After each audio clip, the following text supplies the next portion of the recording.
Life hack number 2. Some of you are not going to like this one, so I might warn you. You might want to scroll ahead, or if you want, comments are down below. So, like I said before, in the first one, I've been getting messages and stuff like that, and there's certain parts of my story yet that I'm not ready to share. Not that I'm hiding anything. Like I said, there's certain details that are still hidden from me, so I don't plan on getting into it until I get them. But I'm trying to pull some things here and there that I've been using that basically maybe I can pass on until then. So the first one you got. The second one, I will probably let's call it a tower moment, survival. Now, in tarot cards, you have the tower card. And the tower card, when you get that, means that your world's about to go through a shakedown. That can mean a whole bunch of things, and I'll get into that in a second. Things happen in your life, and you have little hiccups here and there, and you have, dent in a car, or you have, roof needs fixing, or whatever. You have moments like that. But then you have moments as well where they just shake you at the core. This is how you survive them.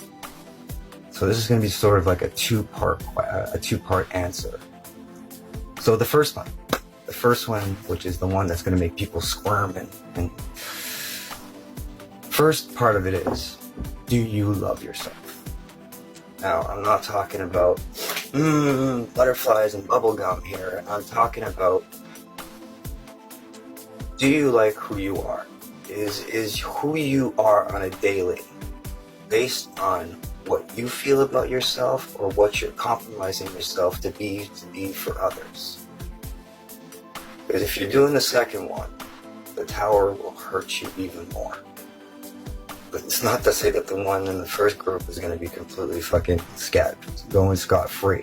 But if your world is built upon other people's expectations, first off, you should have learned by now that's a losing battle.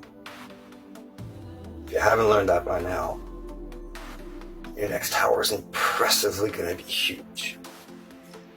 So, first part is, do you love who you are? A good way to throw that into a mind frame as to what does he mean? Okay, so you end up on an island by yourself. Your needs are taken care of. So you've got your food, you've got home, that's all taken care of. But you're completely by yourself. So you don't have computer games to distract yourself.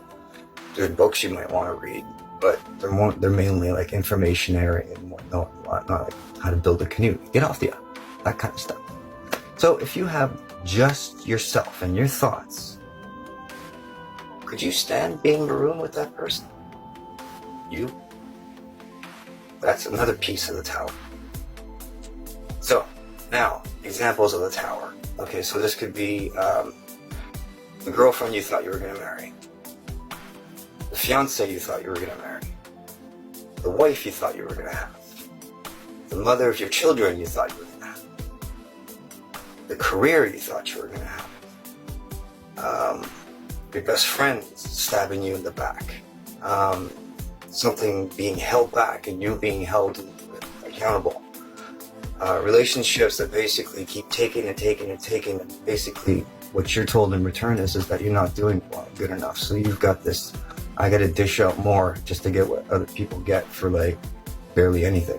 Why is it different from me? These moments where you're betrayed, what you believe of yourself, which you thought was supported by the world around you, you start to find out who your real friends are and who your family truly is, blood or no blood.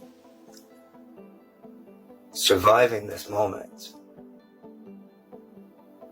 is, if you have been the type to be genuine, where you are who you are and you put it out the way it is, faulted or not.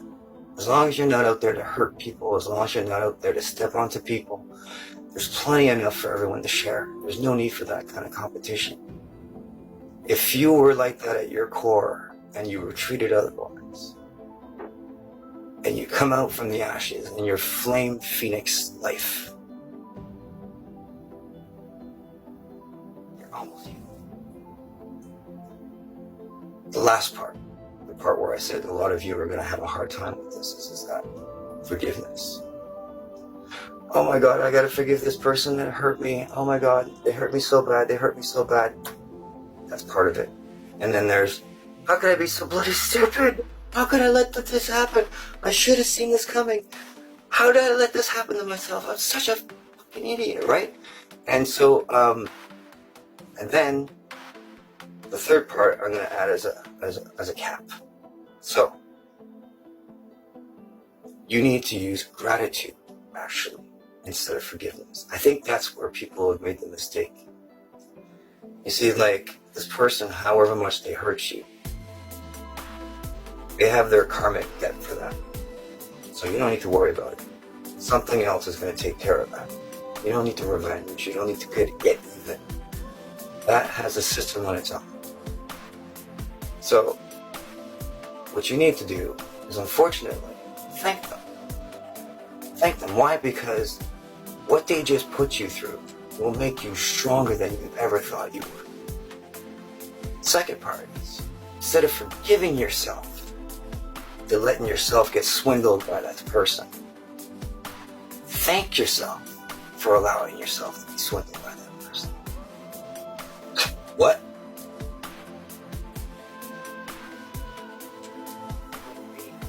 This new phoenix, if you didn't allow yourself to make mistakes from time to time, if everything you do is so guarded, so calculated, you'll never grow. You gotta be genuine and make sure that sometimes you step in a pothole. You'll start to be a bit more aware of your peripherals. Anyway, I hope this helps.